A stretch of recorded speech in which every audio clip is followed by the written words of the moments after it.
todos, muy buenas noches. Antes de nada, comenzamos, pero antes felicitamos al equipo de investigación formado por alumnos y profesores de la Universidad de Vigo que han logrado que Galicia ponga en órbita su primer satélite. Dicho esto, en el programa de hoy nos vamos a preguntar si realmente existe un modelo de ciudad. Esto será luego en nuestra tertulia. Antes, la última visita de la ministra Ana Pastor a Vigo ha supuesto todo un revulsivo para la ciudad, resolviendo algunos de los principales interrogantes que se presentaban con respecto a la infraestructura del AVE y a la estación de tren diseñada por el arquitecto norteamericano Tom Mayne. Sobre este tema, sobre otros muchos temas, tenemos hoy con nosotros al portavoz del Grupo Municipal del PP, José Manuel Figueroa. Muy buenas noches, José Manuel. Hola, buenas noches. También quisiera felicitar a la universidad por ese magnífico trabajo que yo creo que todos los vigueses y gallegos nos sentimos muy orgullosos de las tareas y de objetivos cumplidos, que al final pues es lo que se persigue cuando se inicia un proyecto de esta envergadura. Bueno, lo dicho, la visita de Ana Pastor ha supuesto un total revulsivo para la ciudad. Se han resuelto muchos de los interrogantes que se presentaban con respecto a la infraestructura del AVE. ¿Qué opinión le merece la situación actual de esta infraestructura al PP de Vigo? Bueno, pues desde el Partido Popular de Vigo hemos desde siempre apoyado la llegada del AVE a la ciudad de Vigo. Y además, la propia ministra, cuando fue candidata a las últimas elecciones generales, así lo dijo en varias ruedas de prensa. Primero, su compromiso firme con la ciudad de Vigo. Segundo, el compromiso con la llegada del AVE a nuestra ciudad. Y después, dos cuestiones más que eran importantísimas para esta infraestructura, como la conexión del AVE Vigo-Ourense por Cerdedo, que nadie se pronunciaba, y también el respeto a la estación intermodal, que ella llamaba en aquel momento ya del AVE en la ciudad de Vigo. Ana Pastor es una persona que conoce muy bien la ciudad, como la palma de su mano. Yo el otro día, cuando estuvo aquí, nos visitó en la Junta Local, agradeciendo el trabajo y el apoyo que le habíamos prestado, y yo, lógicamente, como presidente del partido, le entregué un documento. Y le dije: Ana, este documento seguramente tú lo mejorarás porque conoces tan bien la ciudad como nosotros.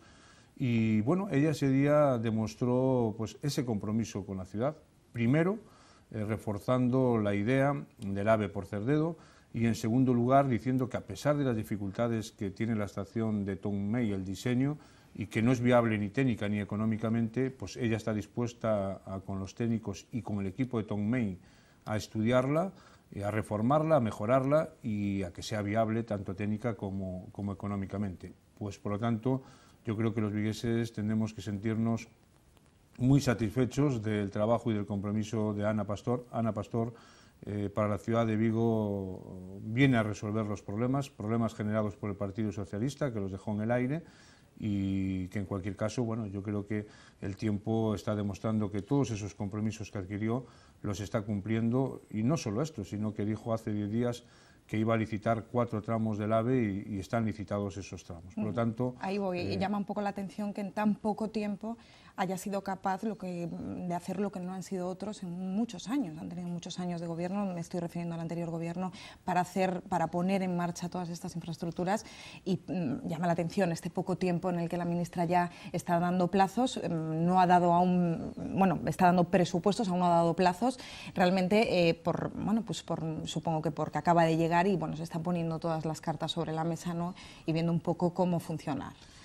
El Partido Socialista habló mucho e hizo poco, es decir, es muy dado a maquetas, a grandes proyectos fantasiosos, pero después esos proyectos hay que concretarlos, hay que consignarlos, hay que dotarlos presupuestariamente, y eso es lo que ha hecho Ana Pastor. Ana Pastor ha hablado poco y ha hecho mucho en el mes escaso que lleva al frente del Ministerio de Fomento.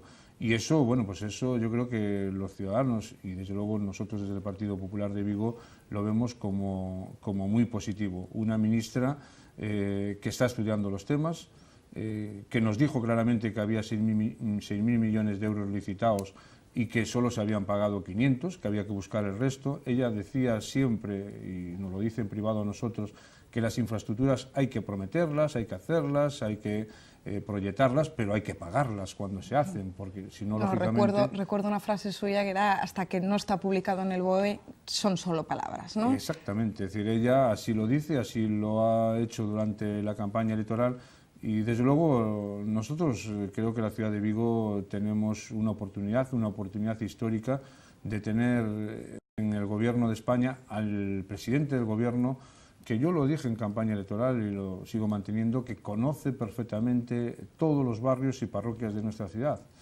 Lo que algunos ahora dicen que no sirven para nada, que son las diputaciones, bueno, pues él fue presidente de la Diputación y cuando uno recorre los barrios de Vigo, es decir, no voy a dar ningún nombre porque si no quedarán muchos de atrás y se molestarán, pues en sus salones de actos pues ves la fotografía de Mariano Rajoy firmando en el libro de honores y bueno, pues también hay muchas fotos de propuestas y de proyectos de centros culturales que él ha llevado a cabo desde la Diputación. Y eso ocurre lo mismo cuando toma la decisión de que el ministerio más inversor esté dirigido por una viguesa, una pontevedresa, en este caso como es Ana Pastor. Ana Pastor en la última campaña electoral ha hecho la campaña en Vigo directamente, todos los días ha estado en nuestra ciudad, ha visitado todos los sectores empresariales, económicos de nuestra ciudad y vecinales y bueno, que la garantía de que un político, en este caso una ministra, conozca perfectamente la ciudad, pues para Vigo yo creo que es una oportunidad que no podemos perder y desde luego, bueno, pues Ana Pastor, yo le puedo decir, y sin ánimo de nada más que comentar lo que sucede, pues llama muchísimas veces, 2 o 3 veces a la semana, pregunta cómo están los temas, qué está pasando y bueno, yo mismo ayer he hablado con ella, me dijo voy a llamar al alcalde de Vigo, yo le dije... Bueno, el alcalde hoy ha dicho que ya ha hablado con ella y que está todo el tema resuelto. Es que yo en la conversación que he tenido ayer con Ana Pastor, Ana, estuvimos hablando un rato largo y me dijo que el alcalde de Vigo le habían enviado una carta con acuse de recibo, lo cual ella lo tomó, yo le pregunté, pero con acuse de recibo una carta de un alcalde a un ministro, me dijo, pues sí, me sorprendió. Y yo le dije, bueno, pues mira, esto es a veces como actúa nuestro alcalde, pero en cualquier caso, ella me dijo que iba a llamar al alcalde, que se iba a poner a su disposición y bueno, pues parece ser que tuvieron esa conversación, a mí me lo comentó a primera hora, a última hora de la mañana y veo que bueno, Ana lo que me ha dicho pues lo cumplió y llamó al alcalde y me parece muy bien, además yo creo que eso es como tenemos que trabajar, desde luego desde el Partido Popular eso es el proyecto que queremos, como las formas de trabajo, las formas de relación institucional, una ministra tiene que ponerse a disposición del alcalde al margen de que pueda hablar en este caso, como habla con nosotros, con los compañeros de partido. Yo la felicito y además creo que tiene que ser así, cosa que no hace el alcalde de Vigo. Ustedes lo han dicho muchas veces, ¿no? Esa confrontación que de alguna manera existe entre administraciones, sobre todo desde Vigo, que no es buena, ¿no?, para el futuro de la ciudad, porque lo único que hace es bloquear los proyectos. No, nosotros lo hemos dicho que la confrontación, el enfrentamiento, el restar permanentemente, lo único que hace es aislar a la ciudad. Yo creo que lo que ha hecho la ministra, lo que ha hecho Ana Pastor es como hay que trabajar, con absoluta normalidad, llamar al alcalde de la ciudad de Vigo y decirle, alcalde, estoy a tu disposición, tengo estos proyectos para la ciudad y cuando venga a Vigo pues te llamaré, nos reuniremos, le ha invitado la última vez, no estaba, por lo tanto, bueno, pues esa es la forma de trabajar de unos y la forma de trabajar de otros. Mientras desde el Partido Popular creemos que hay que sumar, y que las relaciones institucionales hay que mantenerlas, otros, en este caso el alcalde de Vigo, piensa que es más importante atacar permanentemente a todas las instituciones y a todas aquellas personas que pueden trabajar por la ciudad. Bueno, pues a mi entender es un error y espero que el alcalde sepa recoger el guante y actuar igual que ha actuado la ministra. Antes de cambiar de tema, porque nos vamos a ir al naval, que también es un tema muy importante, que bueno, hay muchas novedades y muy buenas para la ciudad, creo que peca usted un poco de humildad en cuanto a su papel, al papel del partido en todo este proceso, porque mucho ha tenido que ver el PP vigués para, de alguna manera, solucionar todos estos proyectos que están. Mire, yo creo que hay cosas que se hacen y no se dicen. Es decir, es nuestra manera de actuar. Desde luego, yo como presidente del Partido Popular estoy en contacto permanente con mis compañeros, tanto en Madrid, en este caso con Ana Pastor, como con algún otro ministro que tenemos relación de partido, porque están en comités, acudimos a congresos, a veces coincidimos pues cenando, comiendo. Bueno, pues a la mayoría de las personas que tienen representación ahora en el partido, pues las conocemos, nos tratamos, hombre, no somos amigos, pero sí somos compañeros de partido. Pero es que a mayores, en Madrid tenemos algunas personas más que Ana Pastor, en este caso como Lucía Molares, que está en los comités de dirección del Ministerio de Fomento, y que Lucía Molares pues también está trabajando defendiendo los intereses de nuestra ciudad y nos comenta cosas que suceden. Y yo decía y digo que yo como presidente del Partido Popular estoy en contacto permanente tanto con Lucía como con Ana, como también con el presidente de la Autoridad Portuaria, Ignacio López Chávez, la delegada de la Xunta de Galicia, María José Bravo, y también todos los consejeros, y en este caso de una manera especial con Javier Guerra, porque es compañero, es vicepresidente del partido en Vigo, y bueno, pues sí, es un amigo además. Bueno, pues yo creo que Javier, con el apoyo del presidente de la Xunta de Galicia, han hecho un magnífico trabajo, cuando Vulcano ya estaba a punto de liquidarse y lógicamente para pagar a sus acreedores, pues el Consejo de Administración de Pimar, que con el Partido Socialista, y esto hay que recordarlo, ha dicho que no y votaron que no a la ayuda del Naval de Vigo, y eso hay que recordárselo a los socialistas, y en este caso concreto al alcalde de Vigo, que no ha actuado, que se ha callado.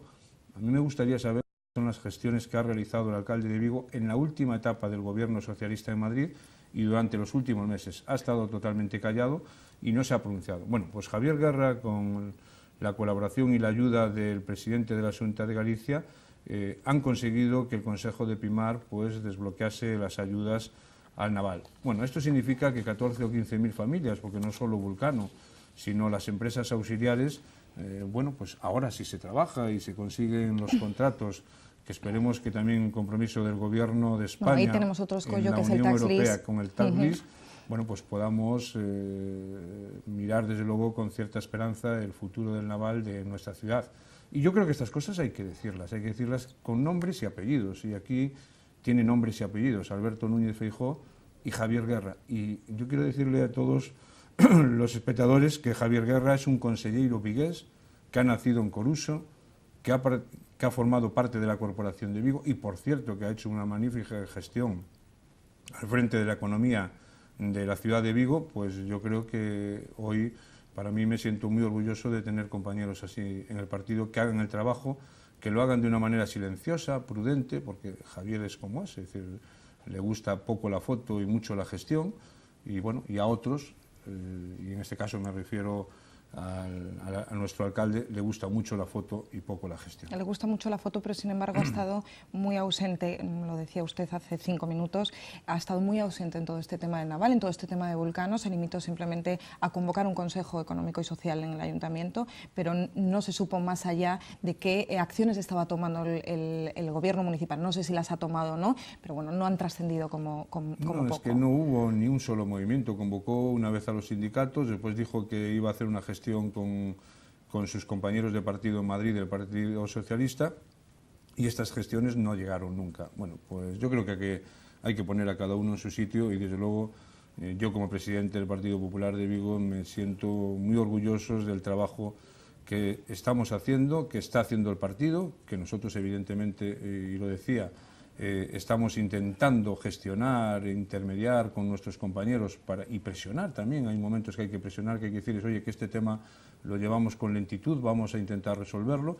Bueno, pues hay una magnífica coordinación. Yo me siento muy respaldado por todos mis compañeros, muy orgulloso de mis compañeros, y estoy convencido que ahora, con el nombramiento en las últimas horas de Antonio Cuello como su delegado del Gobierno y Teresa Pedrosa, que es una compañera y amiga en la zona franca, yo creo que Vigo va a estar muy bien representado, y los proyectos de ciudad estoy totalmente convencido que van a salir adelante, porque hay coordinación, hay una buena estrategia a corto y a medio plazo, y bueno, pues esperemos, que es lo importante al final, que los intereses generales, y que estemos hablando de cosas positivas, es decir, que no estemos hablando de confrontación permanente, sino de temas que se resuelven. Y aquí, esta semana han pasado muchas cosas importantes para esta ciudad, y muchas cosas importantes gestionadas por gobiernos del Partido Popular. El desbloqueo del AVE y la confirmación del AVE, de tanto por Cerdedo como la estación de Urzaiz, el tema del naval, que es una cuestión importante, y esperemos, bueno, pues que el alcalde tome muy buena nota de que esta es la manera de trabajar. Hay otros proyectos pendientes, otros proyectos que ya se han materializado según el compromiso de la Xunta. Estamos hablando de la depuradora del Hospital de Vigo. También el compromiso de la Xunta con respecto a la justicia. Tiene consignados los 15 millones de la Ciudad de la Justicia, a pesar del bloqueo que parece que está, que están poniendo desde el Concello, ¿no? Bueno, eso es una cuestión que la Ciudad de la Justicia tiene un proyecto, primero, que el alcalde decía que no había proyecto. Ahora que hay proyecto, dice que no quiere ceder los terrenos y que si los cede hay que pagarlos. Bueno, mire, hay un compromiso y el alcalde ha cambiado de opinión, yo creo que 16 veces en los últimos 2 años. Dijo que así lo han recogido los medios que de ya se comunicación. habían expropiado los terrenos, que incluso había realojo para los nuevos inquilinos, es decir, que ya estaban cedidos, que lo único que faltaba era el proyecto. Bueno, ahora hay proyecto encima de la mesa y el alcalde ahora se justifica diciendo que los terrenos hay que pagarlos. En otras ciudades de distintos colores políticos, como pasa en Ourense, como pasa en Pontevedra, bueno, pues los proyectos van adelante, hay colaboración, hay cooperación y yo creo que esa es la manera de trabajar. Después, con respecto al hospital, aquí solo hay que decir a los ciudadanos y trasladarles pues una idea, que vayan al vial de la universidad y que vean que el único sitio donde hay verdaderamente grúas en la ciudad es en el vial de la universidad, porque ahí se está construyendo la mayor infraestructura sanitaria, una de las mayores de España y de Europa, y yo diría que a nivel de Vigo la inversión más importante que se ha llevado a cabo en la historia por cualquier administración. Bueno, pues ese es el hospital, un hospital público, y quiero recalcarlo una vez más, porque siempre se intenta confundir confundir a la opinión pública. Nos parece que manipular no es bueno, y desde luego el hospital está ahí en el vial de la universidad. Y la depuradora, pues están pendientes de que se cambie las personas responsables de Acuanorte para empezarla. Bueno, y hay ayudas a la automoción y otro tipo de ayudas que se están llevando a cabo por parte de la Xunta de Galicia. Y aún así es poco, aún así desde el Partido Popular de Vigo queremos que pueda haber más inversiones en la ciudad, pero para eso desde la ciudad también se tienen que facilitar los medios y se tiene que colaborar. No puede ser que permanentemente estemos en la confrontación. Yo recuerdo aquí ahora, y me viene a la mente, el alcalde de Vigo prometió una biblioteca estatal. Había consignado los presupuestos por el Gobierno de España de su mismo color y no fue capaz de ceder los terrenos, primero que si el auditorio, después que si otra zona de abajo, de la zona del Casco Bello, después que si la panificadora. Bueno, en definitiva, se han perdido 10 millones de euros, se ha perdido una biblioteca estatal porque el alcalde el problema que tiene es que no sabe gestionar, no gestiona bien esta ciudad. Él única y exclusivamente es capaz de llevar los proyectos adelante cuando le viene el dinero sin trabajo, como fue el Plan E, pero cuando hay que gestionar con pocos recursos, todo está, o la mayor parte de los temas están paralizados, desde el Plan General, pasando por la Biblioteca Estatal. Tenemos una conflictividad ahora también con el auditorio, se hicieron una serie de cuestiones de proyectos que no se han llevado a cabo, que yo creo que el proyecto de Moneo, es decir, que se iba a tirar el ayuntamiento, es que se dijeron tantas cosas raras que yo creo que habría para muchísimos programas para poder poner solo para recordar. Hablamos de dinero, hablamos lógicamente, de uno de los principales sustentos de la economía de este ciudad, son los presupuestos municipales.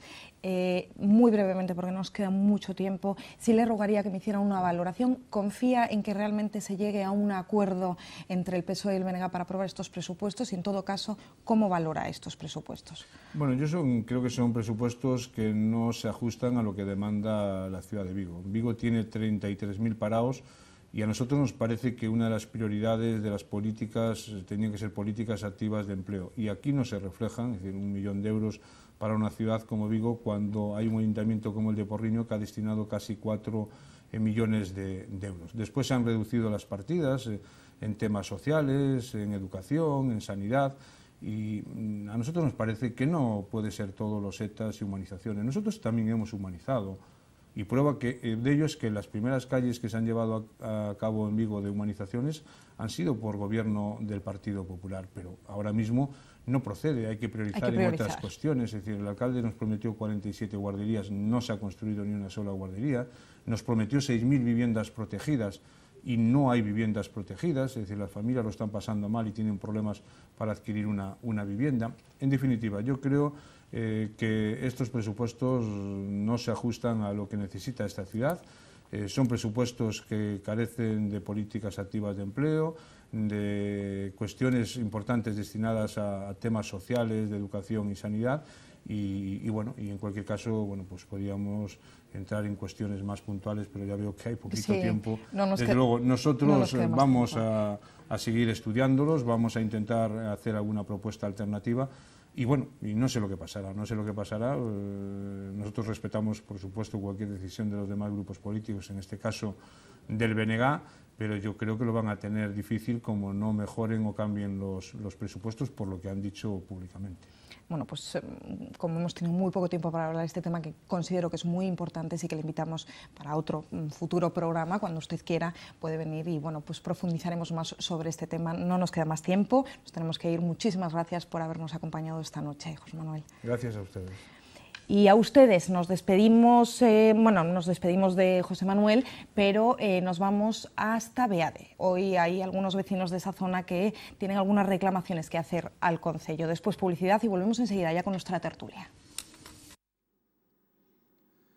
Los vecinos del Camino de Sá, en Beade, han solicitado al gobierno municipal el asfaltado e iluminación de la zona en la que residen, ya que aseguran que se encuentra en unas condiciones intransitables. Mira, vamos a ver, referente a este camino que está, ya veis, todo dado de pena, llevamos como si fuéramos el tercer mundista. Sin punto de luz ninguna, hay 4 postes que se pueden poner unos brazos de corriente tranquilamente y está olvidado por Dios. El pavimento, cuando llueve, aquí una señora, la tengo visto yo personalmente, con unas muletas y tienen que cogerla en el colo para meterla en el autobús. Aquí que pasa un coche y la cogen. Y los demás vecinos pues, me dicen igual que está todo esto abandonado por Dios. Ya se ve cómo está el asunto y todo lo demás. O sea que esto es una cosa que no es inventada, es lo que se está viendo. Este camino, que da servicio a unas 10 viviendas, se inunda en numerosas ocasiones y por la ausencia de pavimento genera dificultades a vehículos y peatones. A queixa que temos é o camiño, que está tremendo. Cando chove, cada charco impresionante. E se ves por aquí pola noite, parece un túnel isto, porque non hai luz ninguna. Eso digo, isto parece tercermundista. Por otra parte, en esta misma zona de Beade, muchas casas han notado una importante disminución en la potencia eléctrica, algo que dificulta, según los vecinos, la realización de las tareas diarias. Vitrocerámicas, microondas, pon de todo, non? Entón, claro, ao haber tanta caída de tensión, é lógico que non funcionen. E, respecto ao camiños, a mirades o que hai aquí, que isto son 5 casas, pero hai varias familias, porque hai casas que viven 2 familias, incluso 3. Mirando isto, en Beade, penso que é o peor camiño que hai en Beade, este camiño de aquí. Los residentes en el Camino confían en que atiendan sus peticiones, ya que entrar y salir de sus casas se convierte en una aventura diaria.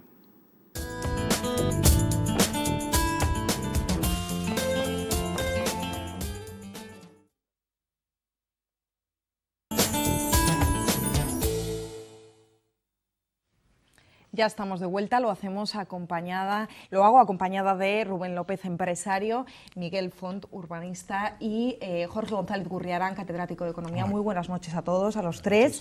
Lo avanzaba al principio del programa, la pregunta hoy sobre la mesa es si el gobierno municipal realmente tiene un modelo de ciudad para Vigo. Una breve intervención, como siempre, de cada uno de ustedes y comenzamos, si te parece, Rubén.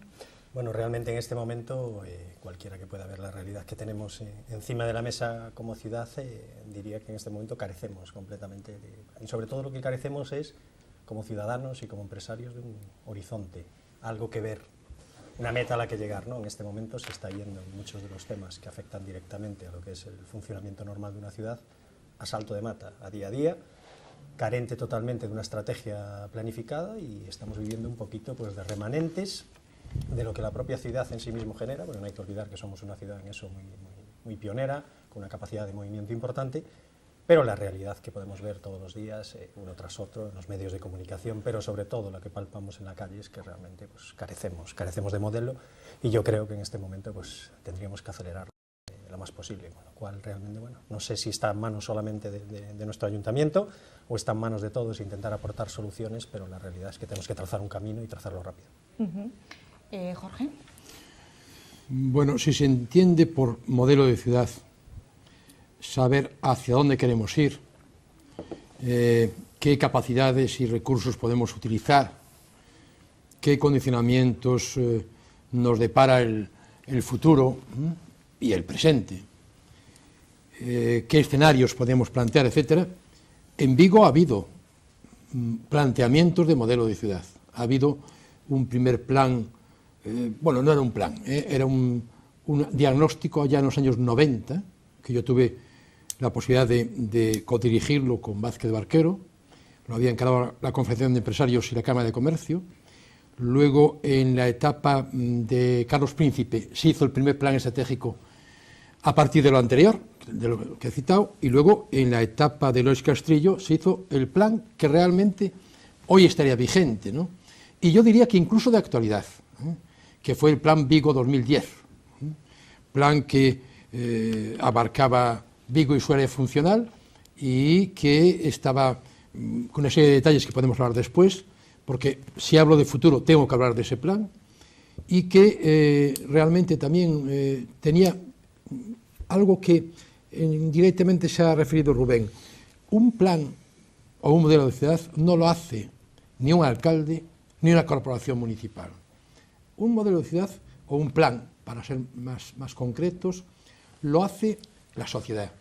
Y la sociedad tiene que estar implicada en ese plan.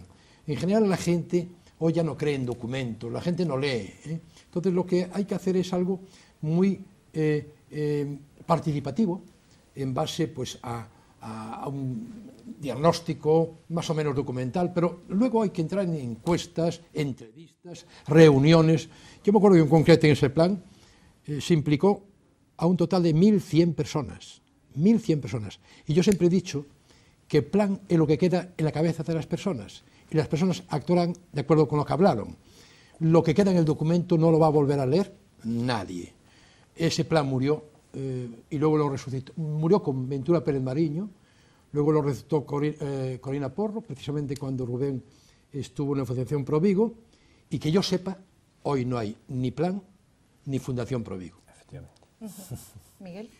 Bueno, yo creo, y dando la razón a Jorge, ¿no? Porque yo también intervine en aquellas jornadas que se hicieron y tal, en aquellos debates y eso, que, bueno, esos planes estratégicos siempre han sido, pues una víctima más de lo que ocurre aquí en Vigo, ¿no? Que es un absoluto descontrol, no hay coordinación en nadie, cada uno va por su lado, y después el ayuntamiento todas esas cosas no las incorpora a su propio planeamiento, porque bueno, un plan estratégico, pues en definitiva es poner las bases de lo que luego tiene que ser un plan general, que es donde ya se plasman en realidad lo que se pretende hacer con la ciudad y se pormenoriza mucho más toda esa historia, ¿no? Pero bueno, estas cosas se hacen un poco, desgraciadamente, pues y como además los políticos pues son muy dados a ponerse las medallas, si resulta que no es una medalla que nazca de él, pues ya no se la quiere poner, y entonces pues eso se va a un cajón, y allí se queda, y se venga a hacer planes estratégicos que van por un lado, el plan general por el otro, pero yo ahora llego y entonces quiero otra cosa distinta para que mi impronta no sé qué, y si son unos cazurros como muchos son, pues su impronta, como en este caso concreto de Vigo, queda marcadísimo en la ciudad de la gran desgracia que en este momento en materia de urbanismo es de la ciudad. Solo un detalle, ayer concretamente venía en el periódico que el presupuesto de este año, que no está aprobado todavía, del 2012 y tal, en materia de urbanismo en el Ayuntamiento de Vigo, son unos ingresos previstos de 1,5 millones de euros y unos gastos de 10,5 millones. Y esto con un nuevo plan general que acaba de ser aprobado prácticamente y tal. Esto no ocurre en ninguna ciudad del mundo mundial, ¿no? Pero bueno, esto es Vigo y de eso hablaremos, ¿no? Hay una cuestión, a raíz de lo que dices tú, que convendría matizar. Yo me acuerdo cuando se hizo el último plan estratégico que hacíamos un símil, que además ahora viene muy al caso con el tema naval, que era un plan estratégico de Vigo, por ejemplo, es como un barco. Y lo que sería el plan de ordenación municipal es toda la estructura del barco, todo el soporte físico. Pero hay luego que también ocuparse de otros aspectos de ese plan. Es, por ejemplo, la cuestión económica, empresarial, es el motor del barco. El tema de la población, el bienestar, los recursos humanos, es la tripulación del barco. En fin, todo eso es fundamental. Y en un plan no solamente es el plan de ordenación urbana, El plan tiene que estudiar movilidad, tiene que estudiar comunicaciones, tiene que estudiar toda la temática de infraestructuras y equipamientos, pero al servicio de vivir y producir. que es lo que realmente Vigo pues ha sido, y ojalá siga siendo, la entidad de más importancia de Galicia. Vigo supone el 31% del valor añadido bruto de Galicia. Al decir Vigo me refiero a Vigo y su área, voy a decir, funcional, para no decir metropolitana. Recuerdo como decía antes Jorge Miguel, recuerdo muchas reuniones de esas múltiples que había con todos los sectores representativos de la ciudad, porque efectivamente, como decíamos, para establecer el modelo de ciudad tenemos que participar un poco pues todo lo que somos agentes y los ciudadanos, ¿no? que viven en ese entorno. Pero recuerdo muchas de esas reuniones y recuerdo que hablábamos de una cosa que es fundamental, ¿no? Y que trasladado también al mundo de la empresa nos puede servir un poco de símil para entender un poco lo que es un plan para una ciudad, ¿no? Y es que los planes estratégicos al final son documentos, tradicionalmente han sido documentos más grandes o más pequeños, pero que al final, digamos, eran o tenían un cierto contenido estático, es decir, ahora mismo, en este momento y dadas las circunstancias que concurren, prácticamente todos los planes de ciudad y todos los planes de las empresas son planes absolutamente dinámicos. Y recuerdo muchas conversaciones en aquellos interforos que teníamos para sacar un poco adelante pues, ese plan, no solamente la parte, digamos, de diagnóstico, como decía perfectamente él, ¿no? Sino la parte operativa, es decir, una vez que tienes el diagnóstico realizado hay que entrar en la parte operativa, ¿no? Y en este momento para mí la parte operativa es la más importante. Digamos que si tuviéramos que establecer un poco ahora mismo los pilares fundamentales con los que tendríamos que trabajar para hablar de modelo de ciudad dentro de un plan dinámico, como decíamos, que cambia cada día, casi a cada hora, porque las circunstancias que están pasando en este momento, políticas y sobre todo económicas, hacen que los planes varíen cada día, deberían sustentarse fundamentalmente en intentar, digamos, de alguna manera, inyectar financiación y que las empresas revitalicen un poco la actividad, ¿no? En este momento, Vigo, sobre todo, es una ciudad que tradicionalmente ha estado centrada en 3 o 4 sectores y creo que ser capaces de diversificar, de emprender y de empezar, digamos, de alguna manera a poner encima de la mesa con carácter inmediato aquellas medidas que permitan que revitalicemos la economía de la ciudad y a partir de ahí seguir estableciéndolo, yo creo que sería en este momento uno de los pilares fundamentales. Y recuerdo muchas reuniones en aquellas, tú las recordarás también Jorge y Miguel, también recuerdo algunas en las que también hemos estado juntos, donde realmente se debatía y pasábamos horas debatiendo y yo creo que en este momento lo que tenemos que hacer es pasar del debate y del diagnóstico a la operativa y lo que falla en este momento para mí es la operativa. Nos quedamos, y lo hablábamos en uno de los últimos programas que tuvimos aquí, en los titulares, en las intenciones, pero no ejecutamos. Y en este momento realmente necesitamos que nuestros políticos ejecuten y que nuestras empresas realmente vuelvan a tener actividad, porque si no vamos encaminados a fracaso absoluto. Pero parece que hay ciertas reticencias, ¿no?, a retroalimentarse el gobierno municipal con respecto a lo que puedan decir ciertos sectores. Bueno, estamos hablando de los empresarios, hablamos de sectores que realmente conocen, que realmente saben y que parece que se les calla la voz simplemente por no compartir no compartir esas iniciativas, bueno, no compartir sus ideas. Vamos a ver, yo quería destacar algunas cosas y es el plan al que nos referíamos, que posiblemente en un porcentaje alto estaría vigente, porque uno de los escenarios era la crisis, ¿no? Pero recogía 15 programas que se desglosaban en 90 actuaciones y que al final eran 300 hitos concretos, nada de teorizar. Y en el seguimiento en el año 2000, en enero de 2007, el nivel de ejecución del plan oscilaba por programas, pero estaba alrededor del 45-50%, con un seguimiento que se estaba haciendo. Entonces, ¿por qué no se siguió esa persecución del plan, ese control y, naturalmente, su constante actualización? Yo siempre digo, un plan es como un patinete, o sea, tiene que ir constantemente en movimiento. Bien, pues probablemente por falta de voluntad. Tú decías ahora, es que lo que está en contra de cualquier modelo de ciudad, de cualquier plan de ordenación municipal, de cualquier planteamiento de sectores productivos para la ciudad, de cualquier planteamiento de calidad, de innovación, de conocimiento, hay una serie de enfermedades, de virus que son no tener claros los objetivos, excesivo protagonismo de alguien o de alguna entidad, falta de rigor, falta de seguimiento, falta de visión estratégica, falta de capacidad de anticipación a los acontecimientos. Por ejemplo, el entorno actual, que es el que condiciona naturalmente cualquier plan, es un entorno turbulento. Todos los días tenemos que ver lo que pasa, pero hay cosas que permanecen. Por ejemplo, un plan de ordenación municipal no va a estar en función, el diseño de la ciudad en términos físicos no va a estar en función de todo eso. Pero lo que es fundamental es que en la operativa del plan, haya voluntad de hacerlo. Y para eso hay que renunciar a protagonismos, hay que renunciar a populismo, hay que renunciar a intereses políticos, a sectarismo. Y eso todo hoy es difícil, porque hay personas que son capaces de compartir, instituciones, entidades, y hay otras personas que no. ¿Recuerdas que eso es el concepto que comentábamos, que yo creo que es una de las claves fundamentales de esta ciudad y que algunos parece que no la entienden, que es lo del liderazgo compartido, que al final es un poco el planeamiento de lo que tú estás comentando, ¿no? Y ese exceso de protagonismo, ese exceso de celo por parte de algunos, pues es lo que está impidiendo que realmente las cosas se puedan hacer, porque no entienden ese concepto de liderazgo compartido, que es una de las claves fundamentales para cualquiera que conozca esta ciudad. Miguel, tenemos el diagnóstico, no sé si hay alguna receta. Sí, no, o... yo quiero apuntar algo que me parece que es fundamental, que Vigo al cabo de en los últimos años está perdiendo. Es decir, las ciudades que continúan vigentes y que son pujantes y que están ahí, siempre no han estado porque han estado vivas y se han reinventado de alguna manera, ¿no? Hay ciudades que son más productivas que otras, hay ciudades que son de servicios simplemente, que está muy bien y tal, y otras ciudades que tiran del carro porque empujan, porque invierten, porque rinden, porque inventan, porque sacan adelante las cosas y tal. Vigo había pertenecido a ese tipo de ciudades. Vigo fue una ciudad que creció enormemente, pues alrededor de lo que no tiene que inventarse. O sea, hay ciudades como, que además lo han hecho muy bien, como Santiago. Bueno, Santiago en el siglo IX se inventa, desde una historia que se monta ahí con la aparición de la tumba del apóstol, la supuesta tumba del apóstol y tal, y ahí hay una enorme inversión en poder de la Iglesia. Santiago, pues, crece enormemente, después viene a la universidad, vuelve a crecer, luego viene a la capital de Galicia, vuelve a crecer y tal. Es decir, se va reinventando con el tiempo. Vigo no precisa reinventarse. Vigo tiene un tesoro inigualable, que es una ría. Vigo sin la ría no es nada. No. Tiene una ría que es impresionante y que supo sacarle partido durante unas generaciones, durante un tiempo, y entonces en base a eso creció, ¿no? Entonces, en este momento yo creo que Vigo, el problema que le está ocurriendo a Vigo es que por falta, decía Jorge antes, por falta de objetivos, se está convirtiendo de una ciudad productiva en una ciudad de servicios. Y eso yo creo que es muy grave, porque es pasar, no digo una segunda división, porque hay ciudades de servicios que, bueno, pues están muy bien, pero es que tampoco tienen ocasiones de otra cosa. Vigo sí las tiene, ¿no?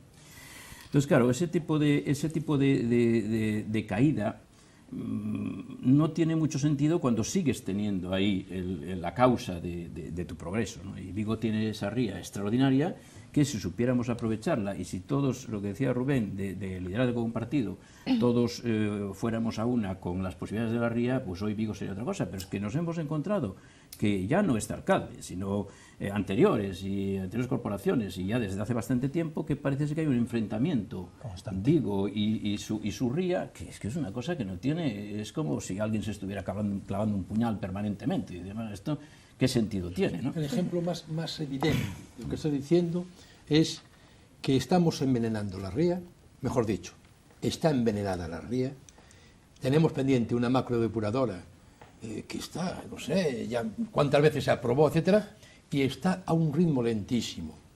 El tema de medio ambiente, que es un tema clave para la riqueza de la ría, el tema de la acuicultura, el tema de la alimentaria, bueno, y seguimos anclados en la idea del metal.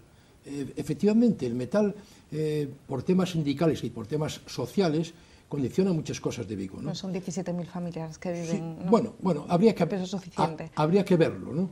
Pero en todo caso, yo, Dios me libre, porque yo he trabajado toda mi vida en el metal, pero sí soy una persona que insisto mucho en esto. Hay una serie de actividades que para Vigo son fundamentales a nivel productivo. Lo que quieren los empresarios de verdad es no facilidades, sino que no se le pongan obstáculos, que no se le pongan trabas. Claro, por ejemplo, yo pienso que en Vigo, en el sistema educativo, en el sistema sanitario, en el sistema medioambiental, lo que es bienestar, calidad de los ciudadanos, tiene un camino por delante que recorrer. Vigo fue calificado siempre como una ciudad hostil, hostil, un poco acogedora, en el sentido de que era de aluvión, etcétera, etcétera. Tú estabas ahora hablando precisamente de ese detalle. Pero Vigo tiene, cualquier persona de fuera que viene aquí, que se queda asombrado de lo que podría ser Vigo, ¿no? Vigo ha mejorado, evidentemente, pero en la crisis Vigo ha retrocedido de una manera peligrosísima. En este momento estamos en la situación, yo creo, más delicada que ha estado Vigo, al menos que yo recuerde. Sí, sí. Y yo ya tengo una edad, y llevo en Vigo pues, más de 50 años, ¿no? Entonces, es capaz Vigo a nivel productivo, es capaz Vigo a nivel de ordenación urbana, es capaz Vigo a nivel de servicios, por supuesto, a nivel de cruceros, de turismo, de reorientarse. Y sin embargo, mi impresión es que, bueno, de momento el único plan que ha habido en Vigo es el plan E. Miguel, queda claro que parece que no sabemos o no encontramos el camino para explotar ese potencial que tiene la ciudad, pero lo cierto es que sin un modelo de ciudad no vamos a ningún lado. No, yo creo que sí que lo sabemos y que lo encontramos, y antes decía Jorge que todas las reuniones que hemos tenido, pues que ahí salieron cosas, y efectivamente salieron cosas, y yo creo que muchos de los que estamos un poco en esa historia, pues si los dieran pues un papel y un tal y anotáramos, saldría, ¿no? De hecho, yo tampoco no acabo de entender muy bien es cómo en el mundo en el que estamos, en el siglo XXI, la globalización y tal, con las enormes posibilidades de tener el gran superpuerto del sur de Galicia, pues entre Vigo, Villagarcía y Marín Pontevedra, podríamos tener aquí un puerto súper especializado, maravilloso, que lo vendiéramos por el mundo adelante, que hiciéramos competencia. En Portugal. Tal, y aquí todos como si fueran un pueblo pequeñitos ahí, unos pelándose con otros y tal, no, es que tú, tal, es que si lo llevas aquí, lo llevas allá y tal. No, y con el relleno.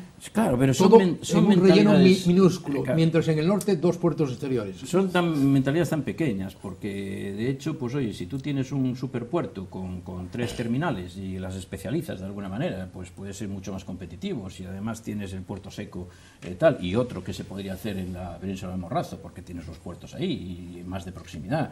Si el ferrocarril hiciéramos la salida sur y llegáramos a Sárdoma, para que de Sárdoma pudieras ir a Bouzas tranquilamente y perfectamente, y ahí a Porriño, y hubieran las comunicaciones. Claro, aquí estamos más por el gasto que por la inversión, y eso es gravísimo, sí, porque aquí yo considero una inversión importantísima, y lo hablábamos el otro día que estábamos aquí, la comunicación por el Miño con un tren de mercancías ágil y que pueda convertir, junto con las inversiones del Puerto de Vigo, a Vigo en el Puerto de Madrid, porque nos lo ha sacado Valencia, y de alguna manera pues nosotros tenemos unas posibilidades que no las tenemos. El AVE, yo creo que es una cuestión de prestigio, que bueno, está bien tener un AVE, pero que tampoco el AVE no nos va a sacar de ningún apuro, y eso sí que nos saca de algún apuro. O tener un aeropuerto, el AVE vertical, sí. Claro, bueno, el eje atlántico. Como tener un aeropuerto también que se especialice más en mercancías, que consiga retornos, que tal, esas cosas de tener que traer el pescado a Navarra o a Zaragoza o no sé dónde, porque nosotros no somos capaces de generar retornos. Es decir, toda esa historia que hace a la ciudad productiva, que son inversiones, el dinero que se meta, eso vale. Es decir, lo que no es una inversión para una ciudad es montar un monolito en medio de la ría o hacer esas cosas que bueno, que pueden tener su gracia y puede tal cuando sobra, pero en Vigo tenemos que invertir, y yo creo que tenemos que tener muy claro que nosotros vivimos de la ría, de todas las posibilidades de la ría, de pesca, turísticas, del congelado, del atraque de los contenedores, de todo tipo de las reparaciones, de los astilleros, de tal. Ese es nuestro futuro, y si no somos capaces de volcarnos, pero para eso hace falta un entendimiento absoluto, un matrimonio total entre el puerto y la ciudad. Si me permites, Miguel, además, y yo diría más, porque yo no sé si vosotros tenéis esa misma sensación. Yo creo que ahora mismo jugamos un poco, o los que nos dirigen, en algunos casos juegan un poco un papel de víctimas y nos hacen sentir en la ciudad como que somos unas víctimas. Yo considero que nos estamos quedando en este momento un poco aislados. Esa necesaria comunicación que tú comentas entre el puerto y la ciudad, yo creo que lo tiene que tener la ciudad con todas las administraciones. Es decir, en este momento lo que no puede ser es que no haya línea directa entre la principal ciudad de Galicia, la Xunta de Galicia, el Gobierno de España. Es decir, quiero decir que nos estamos quedando y se nos está vendiendo además una posición de victimismo que yo particularmente además no comparto en ningún caso. Quiero decir, yo no me siento víctima, creo que las personas, las empresas que estamos en esta ciudad, lo que nos tenemos que sentir protagonistas. Al final lo que necesitamos es que las personas que nos dirigen y que nos están representando pues estén al hilo de lo que nosotros necesitamos y queremos, y no quedarnos encerrados en una burbuja, en una concha y todo contra nosotros. No, somos nosotros los que tenemos que poner encima de la mesa esas cosas. ¿Esto y para mí es el principal es problema. Por los personalismos, probablemente en este momento por los personalismos. Yo creo que no. Esa historia que se ha vendido todos contra Vigo, yo creo que es Vigo contra todos. Vigo, vamos, en el sentido... En este momento. En este momento, en el sentido de que, si hablamos de Vigo, el alcalde, por ejemplo, ¿no? Una persona que está enfrentada con el gobierno central, con el gobierno autonómico, con la Diputación, con todos los ayuntamientos limítrofes, con las principales entidades de la ciudad, que se ha cargado la Fundación Pro Vigo, que se ha cargado los Institutos de Estudios Vigueses, que se ha cargado todo lo que le gusta, que ha cambiado 2 veces a los vecinos, que hace toda esta serie de cosas, yo no tengo por qué estar representado con una persona que me enfrenta diariamente a todo el mundo y que me impide Eso respirar. me refiero, exactamente a eso me refiero. No puede ser. Yo ponía un ejemplo el otro día del fútbol. En el fútbol, muy bien, hace un contrato con un entrenador 4 años, pero como palme 4 partidos seguidos, se va a la calle. Y aquí, sin embargo, tenemos que soportar pues esta historia, pues porque ha habido gente que le ha gustado las aceras, y entonces, las aceras es maravilloso y tal, y no sé qué, sin tener en cuenta que esta no es una ciudad para aceras, que esto no es Lalín, con todos mis respetos hacia Lalín. Esto, teóricamente, porque por otro lado se nos llena la boca decir que somos la primera ciudad de Galicia. Pues si somos la primera ciudad de Galicia, tenemos que tener todos los campos abiertos para progresar.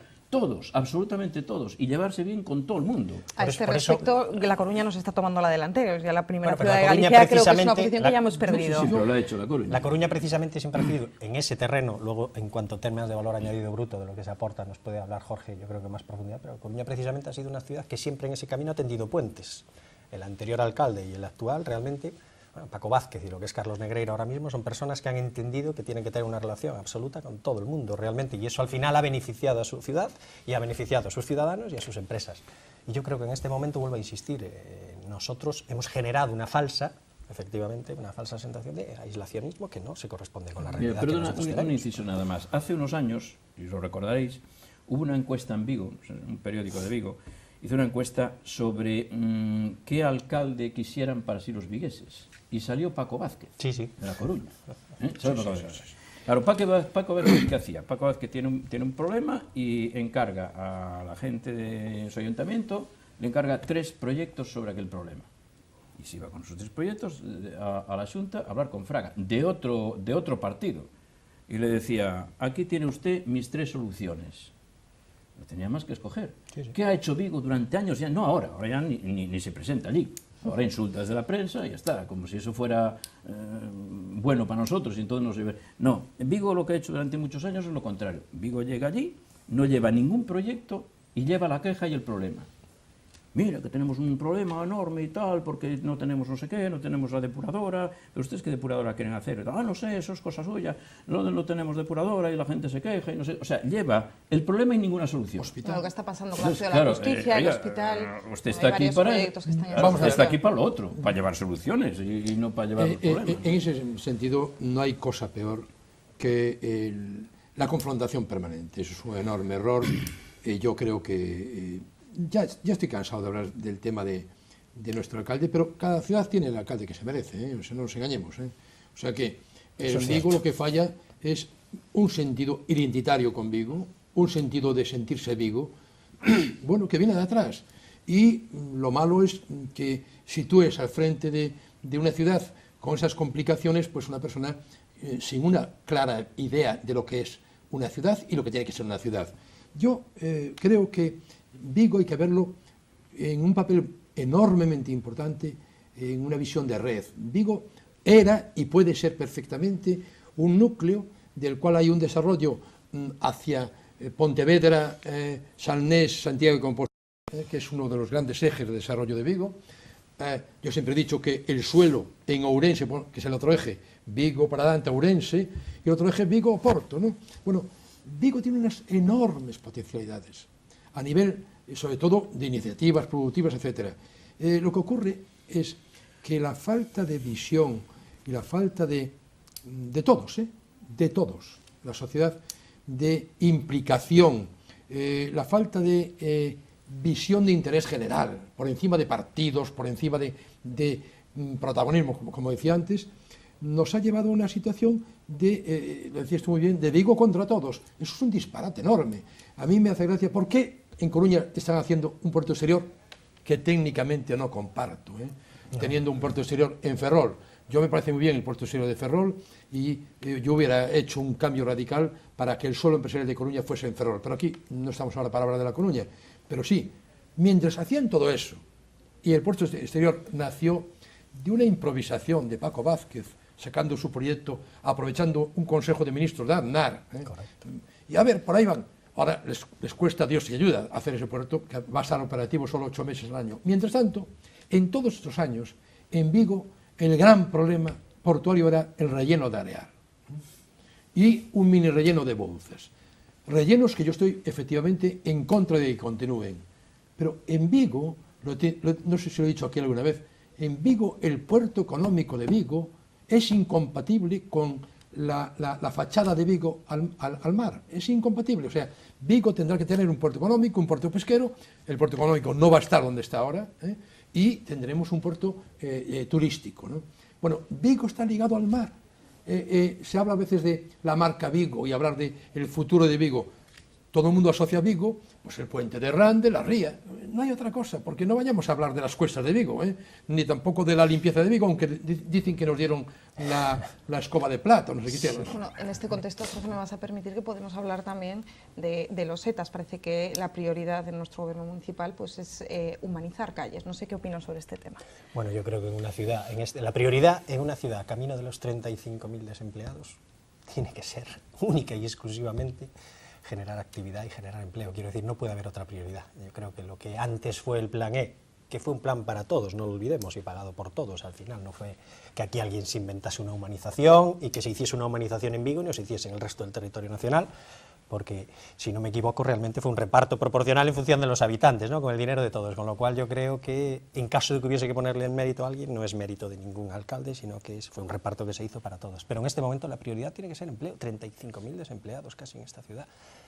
Cualquier planeamiento que tenga que ver con la actividad municipal, dentro de las competencias, lógicamente, que tiene una corporación municipal en los temas de generación de empleo, que también hay que explicarle a la gente que no lo son todas, ¿no?, pero sí hay medidas y cosas que se pueden hacer.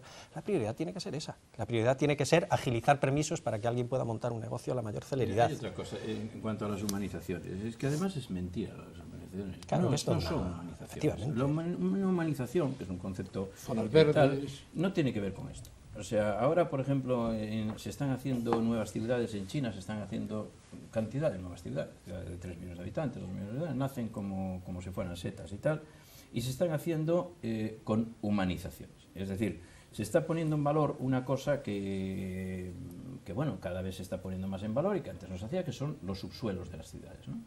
Los subsuelos de las ciudades, hasta hace poco, pues casi no tenían valor y tal, en este momento tienen un valor enorme, porque son públicos, es de las pocas cosas públicas que quedan y tal, y si queremos liberar la cota cero... ¿Algún subsuelo? No. Bueno, algún subsuelo no, pero bueno, ya, si queremos liberar la cota cero para humanizarla, es decir, para que el peatón sea el rey de tal, pues tenemos que preparar cotas por abajo, pues algunas para que pasen los coches, otras para aparcamientos, otros para que pase el ferrocarril y otras sobre todo para que pasen las instalaciones con galerías visitables, etcétera, etcétera. O sea, el cambiar un pavimento de loseta hidráulica por granito no es humanizar nada, es simplemente una labor de cambiar una loseta por tal. O sea, no se puede contar esas batallas a la gente. Estamos humanizando, no. Usted o no sabe lo que es humanizar o vuelve a mentir sistemáticamente como hace siempre. Es decir, que no tiene nada que ver. Pero como decía Rubén, esto es una historia que no tiene nada que ver con las necesidades de Vigo. Las necesidades de Vigo son otras. Y desgraciadamente, hablábamos en otro programa, ¿no? La democracia, decir que la democracia es un lujo que tiene sus deberes y sus derechos. Los derechos es votar, pero el deber también de informarte, de estar al día y de saber lo que estás votando, saber lo que se hace y tal, para que tu voto sea responsable, ¿no? Entonces, en Vigo yo creo que lo que ha faltado es, y lo digo, y a mí me importa 3 pepinos de las cosas como son, un voto responsable. En Vigo ha habido infinidad de voto de lo más necio. Es que a mí me gusta aquella calle, mira qué bonito quedó, ahí en el jardín. A ver, por favor, si estamos en la primera ciudad de Galicia, esto no puede ser. Sí, de todas maneras, eso incide en lo que estábamos hablando antes, que Vigo tiene lo que su sociedad quiere, ¿no? Parte de su sociedad. Pero, evidentemente, pero es que la democracia tiene esas complicaciones, Pero no podemos pensar que cuando una cosa va mal, toda la culpa es de una persona o del gran capital, ¿no? Yo lo que quiero decir es que la implicación en Vigo de organizaciones y entidades como es la Zona Franca, la Autoridad Portuaria, la Confederación de Empresarios, el Club Financiero, la Cámara de Comercio, las asociaciones de vecinos, hubo un momento que es rarísimo, en que se creó un foro que, por supuesto, lo presidía el alcalde o la alcaldesa, pero no era quien lo manejaba, sino lo manejaban lo que eran sus componentes, y que funcionó. Era un lujo, nació en los años 90, esa Fundación Pro Vigo. Yo no quiero ahora decir que era una maravilla, pero era la envidia de ciudades del resto de Galicia y de España. Y ahí se decidieron cosas, y se hicieron muchas cosas, por supuesto, con la participación de CaixaNova, alguna gran empresa, como puede ser el caso de Citroën, etcétera, etcétera. Pero es que una ciudad no la puede manejar ni una persona, ni un equipo de una corporación local. Esos los tenemos ahí, que son nuestros empleados, para que hagan una serie de encargos que les hemos hecho y que les seguimos haciendo. No le hemos dado una patente de corso. Entonces, la implicación de las entidades y de las instituciones es fundamental. Y en este momento, muchas de las que he citado, no todas, pero muchas, han renunciado a pelear por Vigo.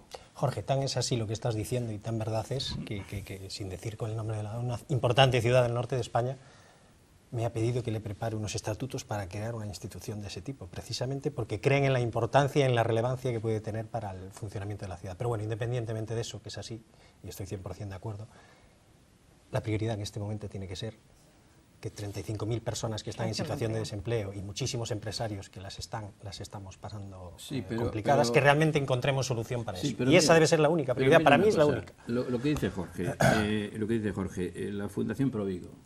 Bueno, yo no voy a entrar en quién mató la Fundación Provigo, porque todos lo sabemos, quién ha matado la Fundación Provigo, y no vamos a entrar otra vez a cargar sobre la carga.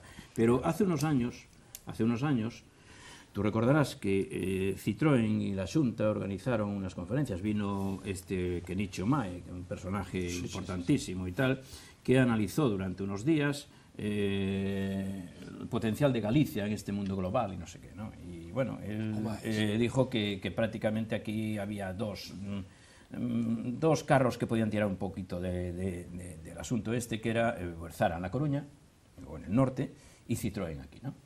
Y que decía, bueno, nos bajó a todos del pedestal, pues nos cantó las 40 y nos dijo las cosas como decían. Vosotros tenéis un puertecito. Sí. Vosotros pensáis que no es un puerto. Vosotros tenéis un puertecito que al lado de los puertos del Pacífico de tal no tiene nada que hacer, pero tenéis un puertecito que tiene posibilidades y tal. Y aquí lo que tenéis es el sector del automóvil que debéis potenciar, porque con el puerto que tenéis, con no sé qué tal. Pero claro, un sector del automóvil movido por una fábrica, una sola fábrica, y que mueve una industria auxiliar del automóvil importante, 200 empresas o tal, eso es importante. Pero vosotros seréis importantes cuando tengáis una industria auxiliar de 500 empresas. Porque entonces seréis una referencia en el mundo. Y entonces aquí, pero para eso tenéis que tener 2 o 3 fábricas del automóvil. Y tenéis que ir por el mundo a buscar esas 2 o 3 fábricas. A traerlas, claro. Entonces aquí una de las cosas que ha faltado siempre en Galicia, y sobre todo en Vigo, es que todavía tenemos el horizonte pequeñito de pelearnos con Porriño, con el otro, con tal, y no pensamos en el mundo. Y aquí no hacemos lo que hacía el Jordi Pujol, que se iba todas las semanas por el mundo delante a buscar lo que necesitamos. Lo que necesitamos, estamos con la puerta entreabierta, mirando un poco a ver si alguien viene y llama. Y si alguien viene y llama, lo primero que hacemos es cerramos la puerta. No voy a ser que tal. Y vamos a ver, miramos por la mirilla, a ver el que viene, que no sé qué y tal.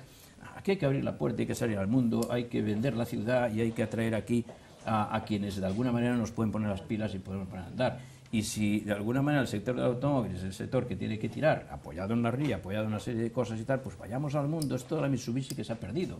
Recuerdo hace unos años la BMW que se perdió. Pero ¿cómo podemos permitirnos el perder este tipo de cosas? Y claro, si nuestros... hablaba él también de lo de la triple hélice, ¿te acuerdas? Que decía, la triple hélice consiste en que la universidad ponga el conocimiento, que ahora lo está poniendo. Hoy tenemos una noticia extraordinaria del satélite que no sé qué, del coche de MOS de qué tal, que también es importante. Porque también es importante, esas cosas son importantes. La universidad tiene que poner eso tal, pero también tienen que poner los empresarios, que va un poquito cada uno a su aire y parece que no le es tal, pero sobre todo tiene que haber una administración que no solo coordine todo eso, sino que ponga, se anticipe y ponga todas las pautas para que esa máquina funcione. Miguel, ¿no? Y facilidades y no trabas. Y en este momento, en esta ciudad hay muchas trabas para todo. La administración es no poner obstáculos y coordinar. No nos olvidemos que son servidores públicos que los tenemos pagados por nosotros. Totalmente. La comunidad de propietarios somos nosotros. Sí. Entonces, tienen que hacer una labor de coordinación. Si esa administración, en lugar de componer, lo que hace es disuadir y enfrentar, entonces estamos perdidos, perdidos. Bueno, con esta intervención de Jorge ya final nos despedimos. Muy buenas noches a todos, muchísimas gracias por haber estado de nuevo con nosotros y a ustedes les espero el próximo martes. Buenas noches.